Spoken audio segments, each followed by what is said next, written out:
সকল খ্রিস্টপ্রিয় ভাই বোনকে জয় যিশু, প্রেজ দ্য লর্ড। ঈশ্বরের প্রশংসা হোক। প্রিয় ভাই বোন, আসুন ঈশ্বরের বাক্যে যায়। প্রথম যোহন 1:9 আর 10 পদে ঈশ্বর আমাদের জন্য কি বাক্য রেখেছে, আসুন ঈশ্বরের বাক্যে যায়। ঈশ্বরের বাক্য এরূপ বলছে যে যদি আমরা আমাদের পাপ স্বীকার করি তবে তিনি তখনই আমাদের পাপ ক্ষমা করেন এবং সমস্ত অন্যায় থেকে আমাদের সূচি করেন, কারণ তিনি নির্ভরযোগ্য এবং কখনো অন্যায় করেন না। যদি বলি আমরা পাপ করিনি তবে আমরা তাকে মিথ্যাবাদী বানাই আর তার বাক্য আমাদের অন্তরে নেই। Amen, hallelujah. প্রিয় ভাই বোন, ঈশ্বর বাক্য কি বলছেন? যোহন বলছে যদি আমরা আমাদের পাপ স্বীকার করি তিনি বিশ্বস্ত ও ধার্মিক। হালেলুয়া। তাহলে প্রিয় ভাই বোন, আমরা পাপী ছিলাম, আমরা অধার্মিক ছিলাম। আমাদের পাপ যখন জীবন্ত সদাপ্রভুর কাছে বলবো যে প্রভু আমি পাপী, আমি অপরাধী, তুমি আমাকে ক্ষমা করো, আর প্রভু যীশু খ্রিস্ট আপনাকে ক্ষমা করবেন। আপনার সেই পাপকে তিনি ক্ষমা করবেন, কারণ আপনার পাপের জন্য তিনি কি করেছেন? মূল্য চুকিয়েছেন। তাই আমরা পাপী ছিলাম, অধার্মিক ছিলাম, সেই পাপ থেকে প্রভু যীশু খ্রিস্ট আমাদেরকে উদ্ধার করেছে। আর বলছে যদি আমরা আমাদের আপন আপন পাপ স্বীকার করি। হালেলুয়া।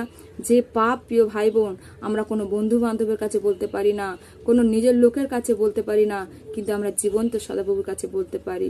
সেই মহান ঈশ্বরকে আমরা বলতে পারি। তার কাছে আমাদের জীবনের সমস্ত অন্যায়, অপরাধ, পাপকে তার কাছে আমরা বলতে পারি, কারণ তিনি আমাদের রাজার রাজা, তিনি আমাদের প্রভু যীশু খ্রিস্ট। তার কাছে যখন আমাদের পাপকে স্বীকার করব প্রিয় ভাই বোন, প্রভু যীশু আমাদেরকে ক্ষমা করবেন। জগতের লোক আপনি যে ভুল করেছেন, অপরাধ করেছেন, সে কথা যখন আপনি তাদের কাছে বলতে যাবেন, তারা কি করবে?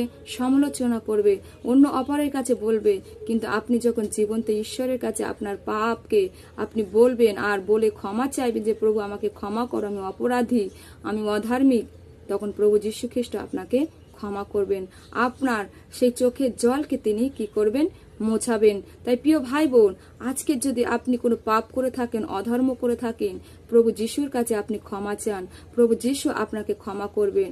প্রভু যিশু আপনার সেই পাপ থেকে উদ্ধার করবে। তাই আপনি প্রভু যিশুর কাছে আপনার জীবনের যা যা ভুল করেছেন, অপরাধ করেছেন, পাপ করেছেন, আপনি প্রভু যিশুর কাছে ক্ষমা চান, আর তিনি তখনই আপনার পাপকে কি করবেন?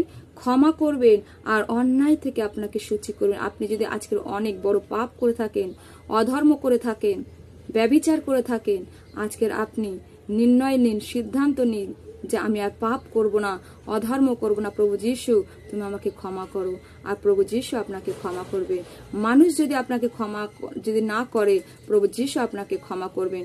মানুষ আপনাকে তুচ্ছ করবে, আপনাকে তাড়িয়ে দেবে, আপনাকে নিয়ে সমালোচনা করবে, কিন্তু প্রভু যীশু খ্রিস্ট তিনি পাপীদেরকে ভালোবাসেন আর পাপকে তিনি ক্ষমা করেন।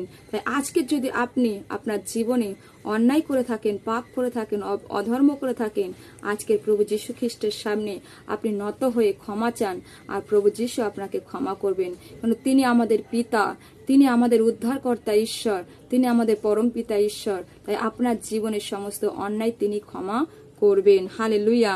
তিনি কখনো অন্যায় করেন না। কেন? তিনি কখনো অন্যায় করেন না। তিনি আমাদের জীবন থেকে সেই অন্যায় তিনি দূর করতে এসেছেন। তিনি কখনো অন্যায় করেন না, কখনো পাপ করেন না। তিনি পাপীদেরকে ভালোবাসে, যারা অন্যায় করে তাদেরকে তিনি ভালোবাসে, তাদেরকে তিনি উদ্ধার করতে এসেছেন, পরিত্রাণ করতে এসেছেন। তাই আপনি আজকের প্রভু যিশুর কাছে নিজেকে নত করুন, নির্ভর করুন প্রভু যিশুকে, তিনি আপনাকে ক্ষমা করবেন। আজকের আপনার জীবনে তিনি পরিবর্তন করতে চলেছে, তিনি আপনাকে উদ্ধার করতে চলেছে। তাই আজকের আপনি প্রভুর ওপর নির্ভর করুন। আর বলছে তিনি নির্ভরযোগ্য, তিনি কখনো অন্যায় করেন না। হালেলুয়া। প্রভু যীশু খ্রিস্ট কখনো অন্যায় করেন না। তিনি অন্যায়ের বিরুদ্ধে সবসময় কি করেছেন? দাঁড়িয়েছেন। প্রত্যেকটা মানুষকে অন্যায় থেকে মুক্ত করেছেন, আর অন্যায় আমাদের জীবন থেকে দূর করেছেন। সমস্ত রকমের পাপ থেকে তিনি আমাদেরকে কি করেছেন? উদ্ধার করেছেন, আমাদের ক্ষমা করে আমাদেরকে কাছে টেনে নিয়েছেন। জগৎ আমাদেরকে তুচ্ছ করেছে, জগৎ আমাদেরকে সরিয়ে দিয়েছেন, আমাদের ভালোবাসেনি, আমাদের কাছে টানেনি।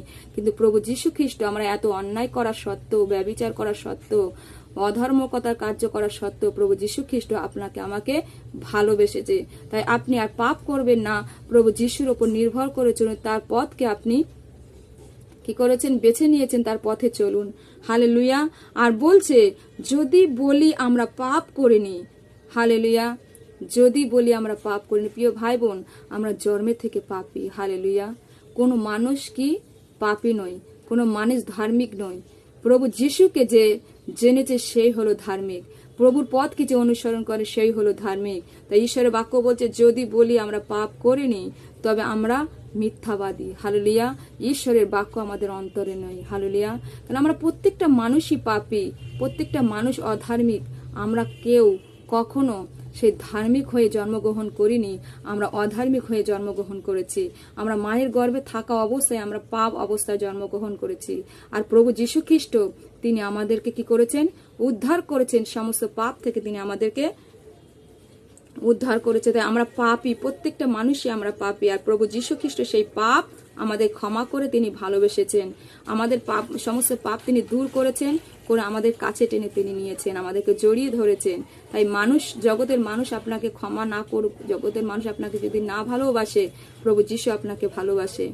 তাই প্রভু যীশুর উপর নির্ভর করুন, বিশ্বাস করুন, আর তার পথে চলুন, তার সুসমাচারকে প্রচার করুন। আমি বিশ্বাস করি প্রিয় ভাই বোন, আজকের বাক্যের দ্বারা ঈশ্বর আপনাদের প্রত্যেককে আশীর্বাদ করলো। আমি বিশ্বাস করি। ঈশ্বরের প্রশংসা হোক, গৌরব হোক। সকলকে জয় যীশু।